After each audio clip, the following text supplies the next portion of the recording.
Hey, guys. So let's see here. How we all doing today? Whoop, whoop. So I am here and I kind of want to talk to you guys here. And the reason for this video is I want to kind of touch on the issues that we are having um, as a people. It seems like there's this black man against black woman that we have going on in our community. And for the life of me, I just don't like it, And when I say I don't like it, I mean literally, I don't like it. Um, and let's kind of talk about where this comes from and how this came to be. Um, I we just minimized everything, didn't we?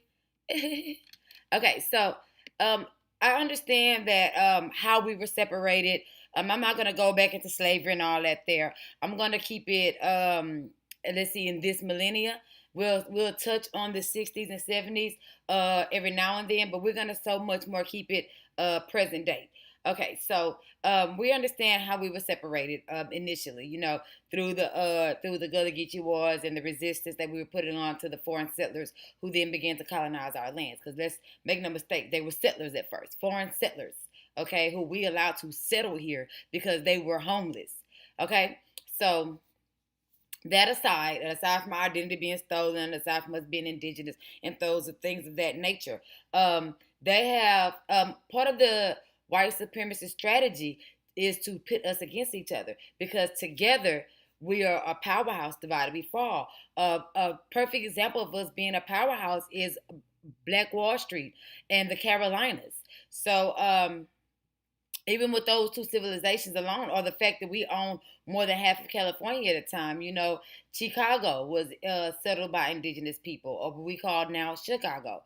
So, with that being said, Buffalo, all these territories that were ours, or territories that were ours, that are now like prominent cities. Those were ours.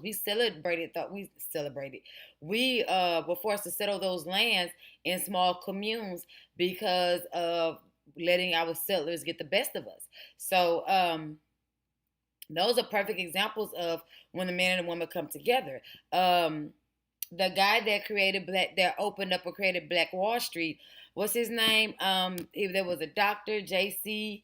Um, ah, it's just giving me all kinds of brain farts right now. But they own the Dreamland Theater. Him and his wife. There were a lot of there was a lot of marital bliss, and in that marital bliss there was productive children, thus leading to a productive society. All those indigenous owned businesses, those weren't single black men making those businesses, those weren't single black women making those businesses, those were family units and tribal thinking that was making those businesses, not only made them come into fruition but made them successful. You see what I'm saying? So let's keep that in mind. So then we have the 60s and 70s and things of that nature start to roll around. And then in that time frame, they had already been able to study us monolithically. So once they realized how we're doing this and how we're doing that, and when we refuse to do business with them, because make no mistake, like all those men that were being lynched and stuff like that back in the day, those were businessmen. That's why a lot of them were lynched in suits and stuff like that. They were either coming from something they owned or going to something they owned. You know what I mean? Car may have broke down or car get robbed by a foreigner, then they're just left there hanging from a tree in their suit. These people weren't just walking 20. I will walk 5,000 miles. These people were driving their cars. You know what I mean? And then they would get robbed by poor white people and then get lynched and things like that.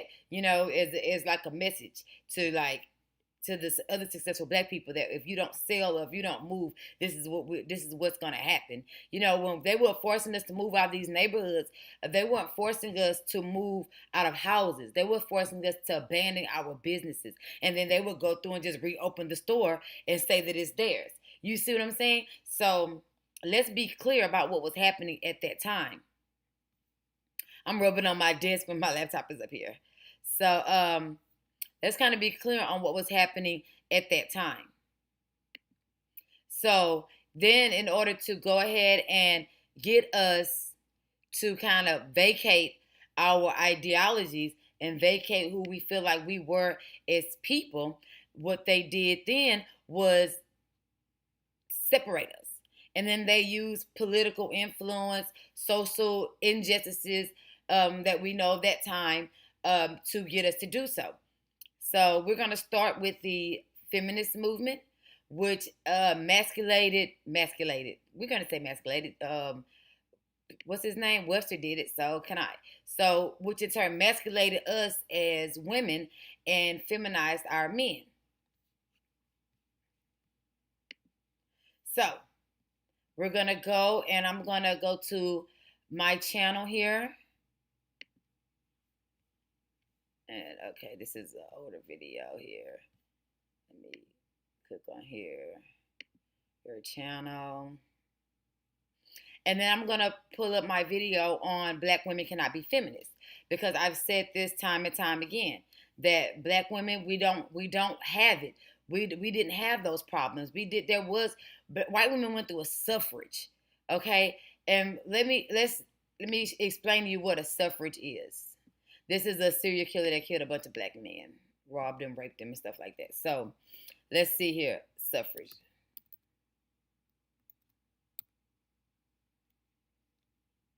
Suffrage definition.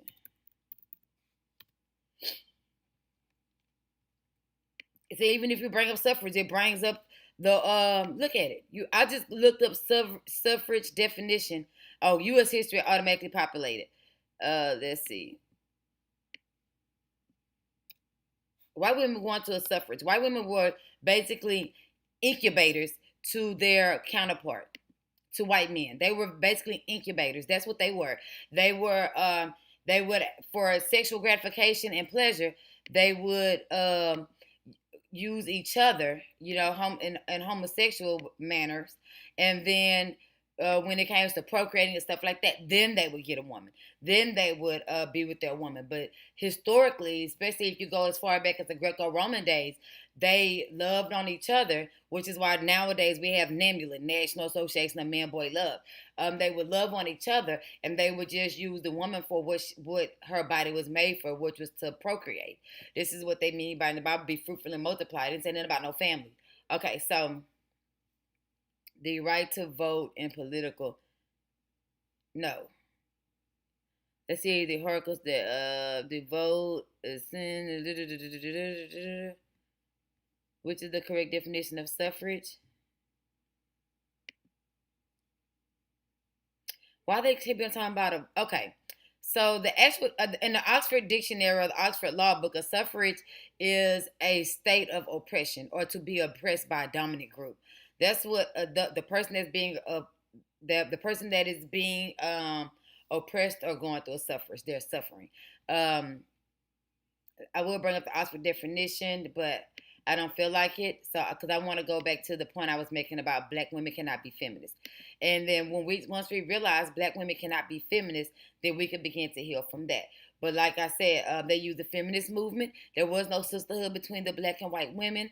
They did a up-to-date interview, I would say maybe close to a decade ago, where that famous picture of the white woman with the blonde hair and the Black lady. The Black lady said we never were friends. You know what I mean? So that's just the truth of that. So that's just the truth of that. So we can't be feminists. So like I said in my video about Kevin Samuels and a whole lot of other people and a whole lot of other topics, they separate us where we received the conditioning over here and they received the conditioning over there. Now, when Black men were conditioned, they were conditioned to be self-loathing as well as narcissistic. Now it sounds like an oxymoron. The two can't live within themselves, but you can. You can have a high self-esteem and be narcissistic, but at the same time, hate yourself and hate the fact that you're not the person who taught you to be or taught you these sadistic mannerisms. So let's get that straight. So they pit us against each other because they were trying to do away with the Black family structure. If you get rid of the structure or the foundation, then the building will fall or not be built at all. So we were pit against each other. You know what I mean? So and add a whole millennia on that. we were pit against each other for over a decade. You know what I mean? They were taught to treat us like they treated their women. Well, I'm sorry, black men were taught to treat us, black women, like they treated their women, as opposed to being worshipped and praised. You know what I'm saying? In the tribal times, when a woman gave birth, everybody was there. She was dawned on by her chieftain or by her man.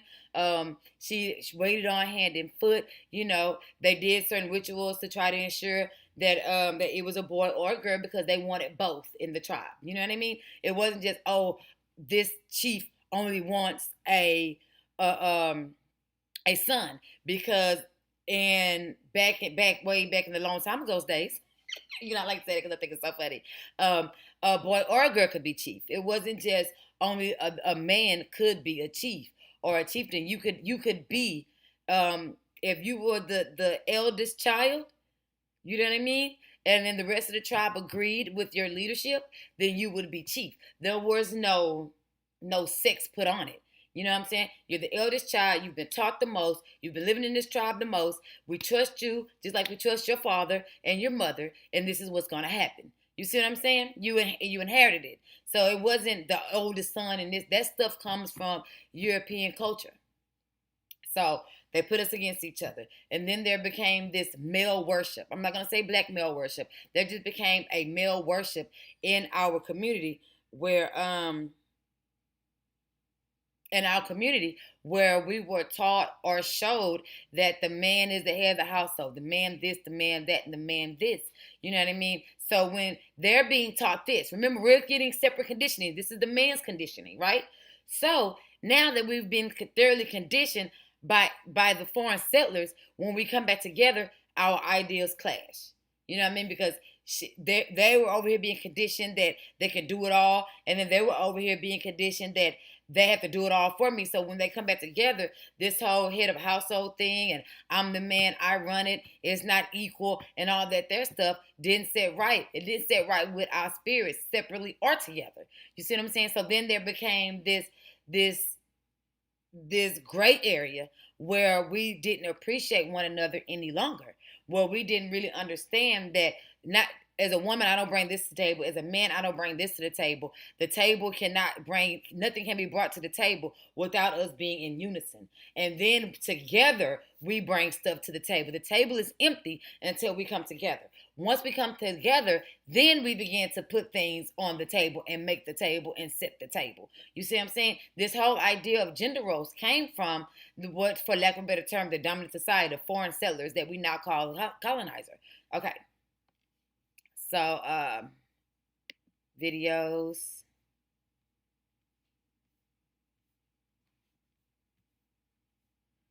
Okay, this video is probably like 2 years old. So, and my content is really awesome if you ask me. And I don't understand why it doesn't have more views than 100 to, anywhere from 20 to 100. Let's see. It's like 400 people watched this video, but did you 400 subscribe? So make sure you guys subscribe, Let's see. Here you go. Wake up, sister. We can't be feminists. Hi, this is Nikki, and welcome to another episode of Black Span. So, today I actually want to talk about the fact that black women, Aboriginal women of America, should not be feminists. And there shouldn't be any such thing as, the title of this video is Black Women Aren't Feminists, but this is what we're talking about here. And just to go straight into it, a lot of people say that the feminist movement came about in the 60s or 70s, which isn't true. It actually came about in the 1700s, the 1800s. I've dated it all the way back to the 1700s myself, just in my research. And it started off as a suffrage. It started out as a plea and out of depression and angst from how white women were treated by their men. They were just basically incubators. Even in slavery, we were being treated better than our man, than the white woman was being treated by her man, by her counterpart. So that's why they have a psychological angst to try to get with our men. But anyway, because they want to be worshipped.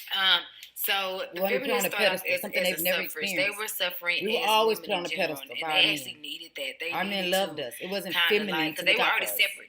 Don't make no mistake. This was no jovial situation. They were already treated indiscriminately by their men. They couldn't own land. They couldn't have property. They couldn't vote. So they were really suffering as the counterparts to their men in their European culture, you know? So, there are no female, well, I'm pretty sure there are a lot of female colonizer counterparts, but the people who got the name value and the recognition, for example, were white males. So they were having a problem within their own race, within their own culture. Well, I like that word rather, with their man. Mm-hmm. A lot of people like to say, "Oh, Sojourner Truth was a feminist because she wrote Ain't I a Woman." Actually, she was writing that as a comparison to, like, okay, well, white women, y'all say you had to help them into a carriage and put dirt on the floor for them to, a jacket on the floor for them to walk on. Well, hell, y'all don't help me in my carriage. I gave birth to 13 children. Y'all snatched them and sold them motherfuckers. Y'all didn't help me by no means. But ain't I a woman? And she also, look at, I paused it on the perfect face.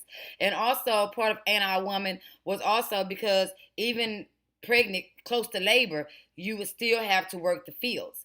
So, so just like that, ain't I a woman? Ain't I pregnant? Ain't I, you know what I'm saying? I don't get the rest. I don't get the chill. You see what I'm saying? So she was more so comparing herself to how white women felt like they should be treated as opposed to how black women were actually treated. It Ain't I a Woman, it wasn't talking about white and black women. She was telling white women, ain't I a woman too? But you telling him to beat me while I'm pregnant or forcing me to get raped when it's not rape when it happens to me, but it's rape when it happens to you. But ain't I a woman too?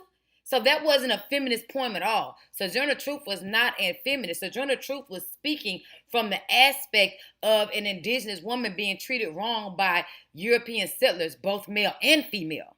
You see what I'm saying? Because these white women had this idea of grandeur that they shouldn't be treated in certain manners and be treated certain ways. But you don't mind your husband or our burden. That's what master is, or our burden treating us in these ways. But ain't our woman too? You know what I mean? So, See, I got that eyebrow lifted like the rock on that one. Okay.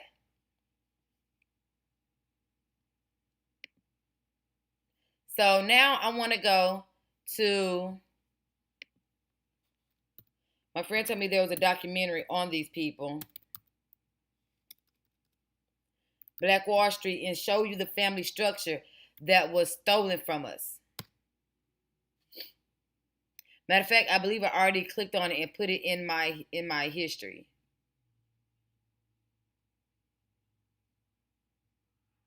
American Tragedy. Okay, so they put it in parts. Okay, here is A.C. Johnson. That's who name I was trying to think of. Dr. A.C. Johnson. The story is fascinating. Okay, you saw that guy there. Dr. A.C. Johnson was one of the first surgeons, or the only surgeon on Black Wall Street. They were beginning to show black men and women together, leaders, that they did have power, and that was a threat. So the way to eliminate the black threat was to get rid of the black town. Get rid of all the black towns.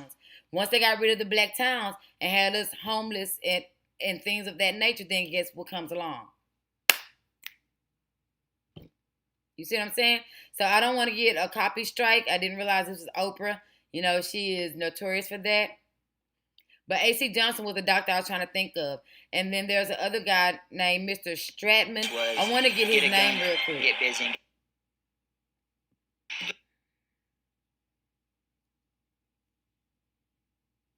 There he is.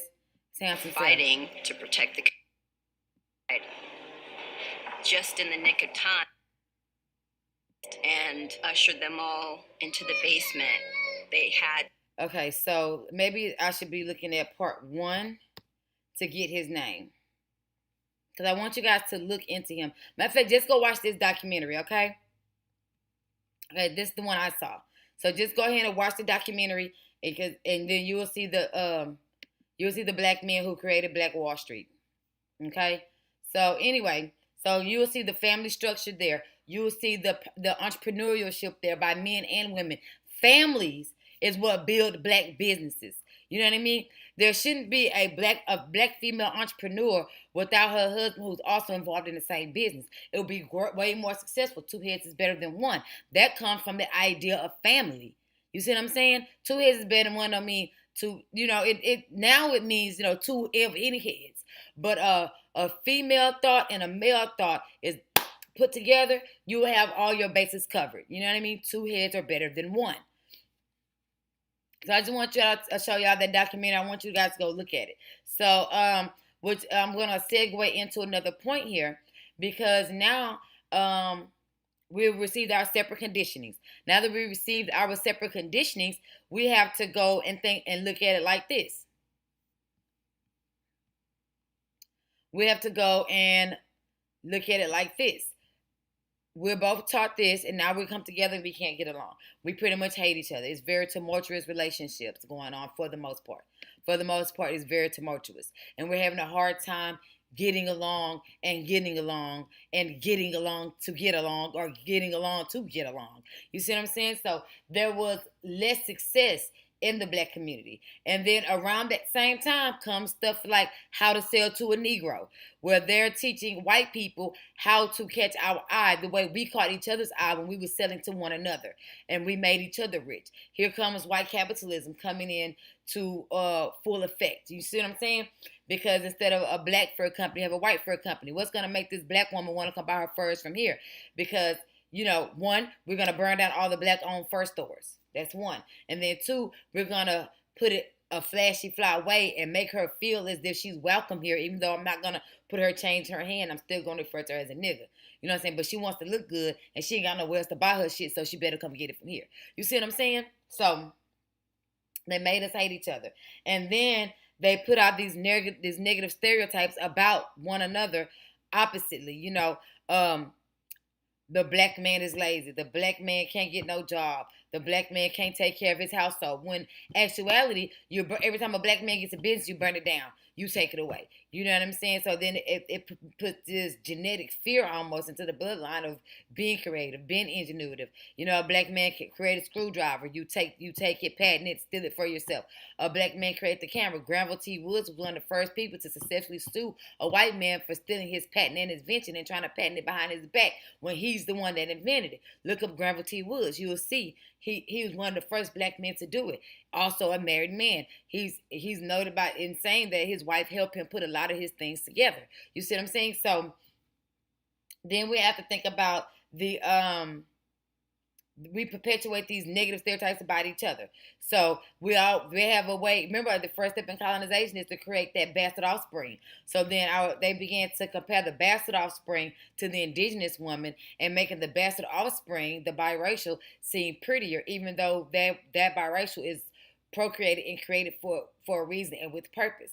You see what I'm saying? So then our male counterparts begin to change his perspective on what's beautiful. Back in the 60s and 70s, black was beautiful, dark skin was beautiful, natural hair was beautiful. Whether you flat iron your fro or wore it out, it was beautiful, it was gorgeous. No makeup was a trend then. You know what I'm saying? So it's like in the last millennia, in the 1900s, especially the mid 1900s, look like me was what was up, is what was popping. You know what I'm saying? Whether it's the man or the woman. You know what I'm saying? Though a biracial man or a biracial woman, they didn't get a hard rap because us naturally are loving, accepting people. I've seen this The Hidden Daughter or Without My Daughter, or I'm going to look this up. This is good material for you guys to look at as well.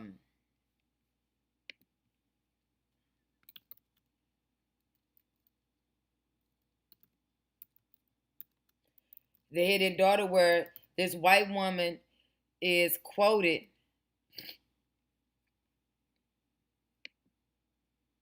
This white woman is quoted by saying she was a Mormon. She wanted to get away from Mormonism. And she was quoted in saying that, hey, I just went to the black community. I just went to the black community because, quite frankly, they're very accepting. So she went to the black community because the black community is more accepting. She got with a famous jazz player, got pregnant. When he went broke, she left him. She said she was beat, but whatever. They always say that. That's why they left. So I'm going to link it below when I find it so that you guys can see it, because it's a very informative video. Especially it puts a real eye on how white people viewed black people in the 70s. You know what I'm saying? You really want to look at that. and how the biracial offspring was left to fend for themselves. Because remember, they were created with purpose. Either they was created on accident because you needed acceptance and love and you wasn't getting it anywhere else in your community, so you came to the black community to get it, or you were created with the purpose of divide and conquer. That's a lot of the main purpose is divide and conquer. So in addition to the let me get some of this stuff out of my way. There. Cool. So then we have to divide and conquer. So remember, they pit us against each other. We got separate conditionings. Then we came back together. It was tumultuous. We didn't like each other. We didn't understand each other anymore. We were once together, and then now we are together but separate. You know what I mean? Because we don't get along anymore because these separate conditionings that we were given to one another. So now we began to keep up the negative stereotypes about each other that was given to us by the ones who want what we had. Because make no mistake, they were broke as fuck after slavery. The European settler, outside from the Jews and the people that came over here that already had money, that came over here to dominate, to throw their money around, the white settlers who were running from the monarch, they were broke. They were broke as shit. They wouldn't walk around in tailored suits and furs. If they had that, they wouldn't have been jealous because we had that. You see what I'm saying? They wouldn't have been mad at black women walking around in furs if they also had furs. You see what I'm saying? They were jealous. You know what I'm saying? And everywhere a white person went, there was a black territory right by them where black people were doing better. You see what I'm saying? That's why they have that saying in segregation, we were doing better. Before we got that white ice is colder than black ice mentality. That's why they had to get us to think like that. Because we were balling out of control, to put it in today's terminology. You see what I'm saying? So, black no longer was beautiful. The black woman was so many things. Being a housewife is looked upon now. It's like, now you got to raise the kids, educate the kids, make the clothes, and you got to go work. You know what I'm saying? Whereas before the separate conditions, black women would work anyway. Everybody worked. Even the kids worked. Everybody had a job. Everybody had a hustle. Everybody had a company. Where the little black girl would have a laundry service. The wife, you know what I'm saying, she would have something. Whether if these are not, we're not talking about the big company owners like the people that own Dreamland Theater, but people that created furs and imported furs. We had mail office. We had bank owners. You see what I'm saying? So we're not only talking about the small businesses. We're also talking about the big businesses. Everyone had a business for the most part. There wasn't all these jobs. They like to say that all black people were sharecroppers. Like, the fuck we were. The fuck we weren't. No, we weren't. White people were the sharecroppers. To be honest with you, there were more white sharecroppers than there was indigenous sharecroppers, period. When I say indigenous, I mean us. They were the sharecroppers. We didn't have to sharecrop. You know what I'm saying? We took advantage of certain land grants, and we also took advantage of the fact that there was land out there for a grab, because even in what they like to call slavery, you know what I'm saying, we were stacking funds. How could we have stacked funds if we was free labor? Come on. Anyway, that validates my prisoner of war point even more. But anyway, so we kept up these negative stereotypes about one another. The black man is lazy, he's a drunk, he's abusive. The black woman is fast, she's this, she's that. She's not pretty, that hair is ugly. All of those things. So now we're gonna fast forward. We're gonna take it to Now we're gonna fast forward. We're gonna take it to our inability to forgive one another. Black men say that the black woman let welfare put him out the house. Look at that movie, Claudine. But a lot of black women at the time got on welfare because there was no black woman in the house. Now it prevented a new black man from coming in the house to play stepdad and stuff like that. But the reason why they were getting welfare anyway, asking for help anyway, was because their child's father, at the time husband, because most of them were married, even though they were leaving, left. You know what I mean? So, and if that happened over 400 years ago, well, the 70s, 80s, 90s.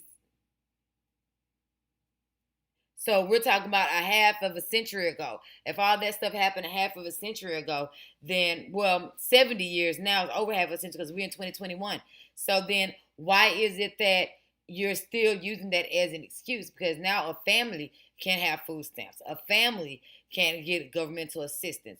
So if that's the case, then why do we continue to allow blame the welfare structure when there are different rules and things now?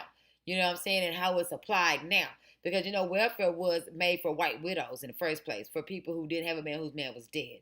So anyway, with that being said, we're keeping first divide and conquer. Now we're separate. Now we have this angst, this hate for one another. We're keeping up the negative stereotypes about each other. We're blaming everything on everybody. Like for example, Kevin Samuels was on Vlad TV and he said, "It's our turn now." Excuse me, my throat itches sometimes when the weather changes. It's our turn now to get the attention. So that sounds quite feminine because when black men were being conditioned by the white settler, they wanted to take some of his masculinity from him. They wanted to take some of his power from him. That's why he was taught that a haircut, it looks better than you growing your hair out. You know what I'm saying? And things of that nature. So with that being said, that's a perfect segue into my next point. That's a perfect segue into my next point. We have a failure to forgive each other. You know what I'm saying? We don't want to forgive the black man for his conditioning and him keeping up the negative stereotypes. You don't want to forgive the black woman for her conditioning and keeping up negative stereotypes. You know what I'm saying? For the most part, I feel like black women as a culture have forgiven black men for certain things, but now the black man is holding a grudge. Now he wants the attention that black women get. But make no mistake, the attention that black women get from the dominant society is backhanded compliments. Oh, the black woman is the most educated. You know what I mean? Oh, that's promoting that black woman syndrome, that you don't need a man syndrome, that strong black woman syndrome. That's promoting that. That's a separatist point of view. Black women have the most businesses and things of that nature, and it makes the black man feel like we're his competition when we're not. You know what I mean? It makes the black man feel like, oh, they're saying that the woman is the most educated, but I'm educated too. I deserve that recognition too. You know what I'm saying? So it begins to be a quarrel and a scrap or a run, if for lack of a better term, for the white man's attention, and for him to co-sign the black man like he's doing the black woman. All that does is they're doing that on purpose to create jealousy within our culture so that we still won't get along. And that's why I don't like Kevin Samuels, because he promotes that jealousy. So I don't want to get off topic, because we promote that jealousy and we promote that. You know what I'm saying? There's a lot of finger pointing. Well, you did that and then you left and you did that and you did that. There's a failure of forgiveness. So if we ever want to get back on top and have those towns and those cities that we own where we live amongst each other, first of all, we have to forgive one another and create that black family structure. Stop having kids when you don't want to have a family. You know what I mean? Or stop having kids with women that you don't consider family. Because you could be broken up, but still have that family co-parenting structure, which is something I tried to have with the father of my child. We can still be cool. We can still take our child on family outings and things like that and not be in a relationship. I could be married and you could be married, but we could still get together and say, hey, let's me and you drive our daughter to the prom. Let's me and you take her out for ice cream and kind of talk to her as parents or him as parents and say, well, this, and that. You know what I mean? Without the step parent influence. But that takes a level of maturity that a lot of men don't deal with. They think that it's wrong. Like you're cheating on your new girlfriend because you're taking your child out to dinner with your ex, when you're really trying to show a family structure. That's what really makes a broken home, when you can't get along after the breakup. You see what I'm saying? So let's work on that, guys. Let's work on loving each other and being there for each other. Let's work on the forgiveness. Let's work on not letting the dominant society pit us against each other anymore, because we don't have to do that.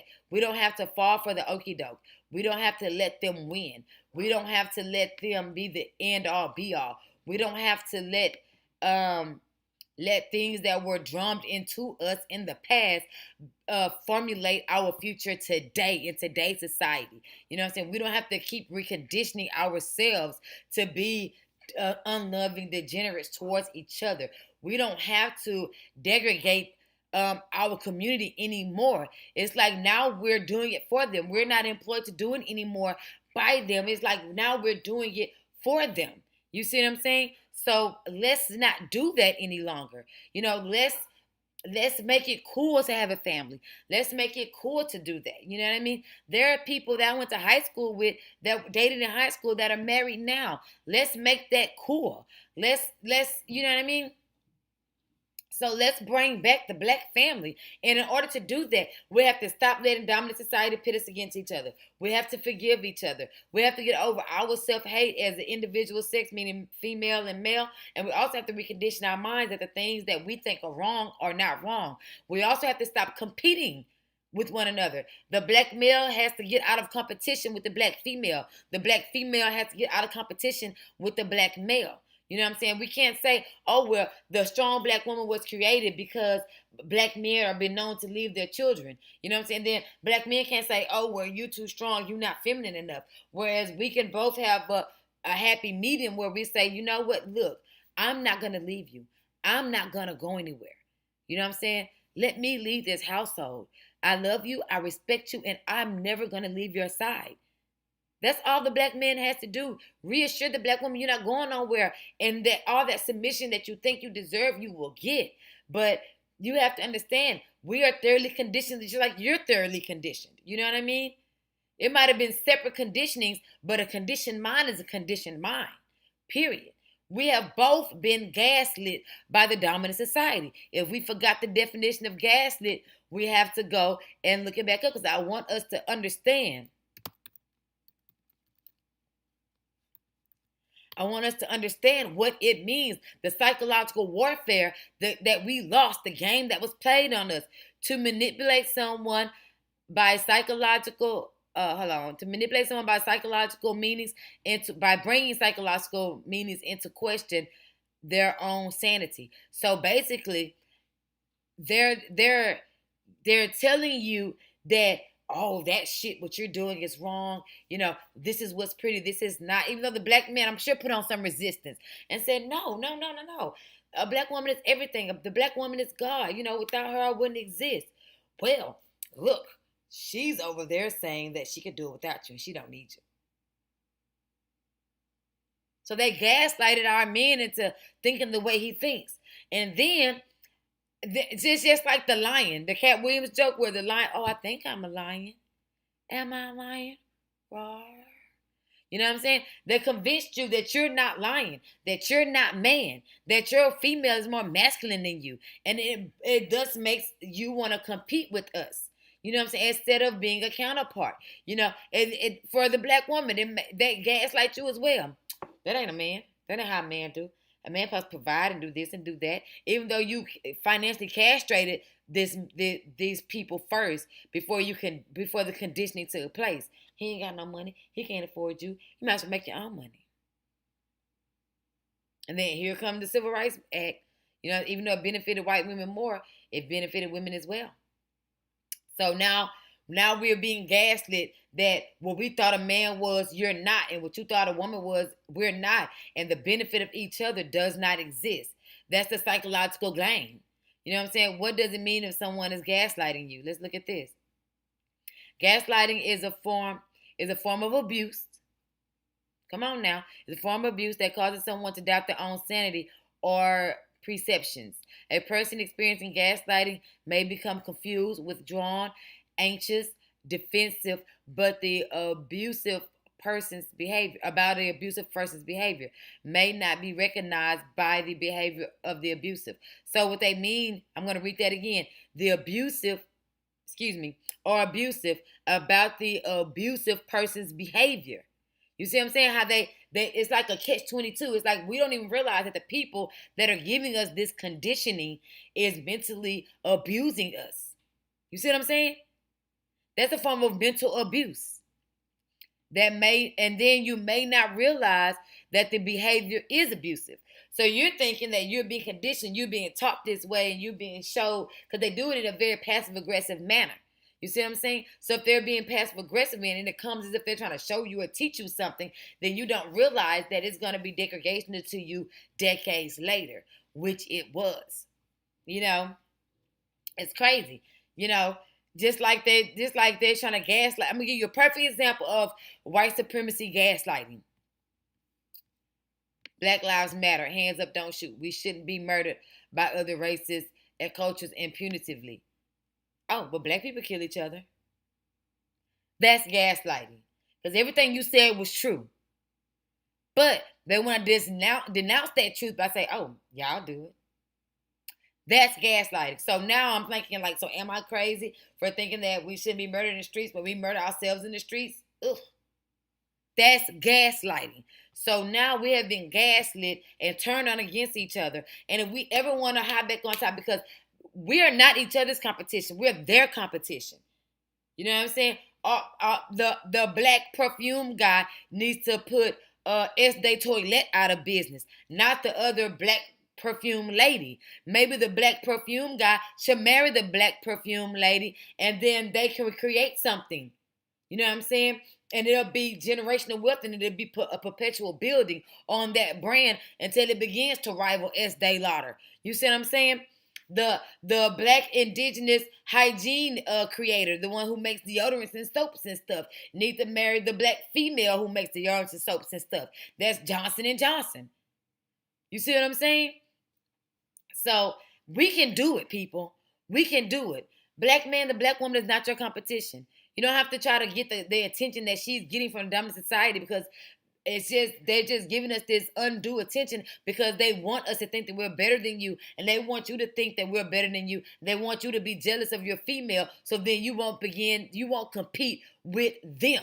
You won't compete with the white male demographic if you're competing with the black female demographic.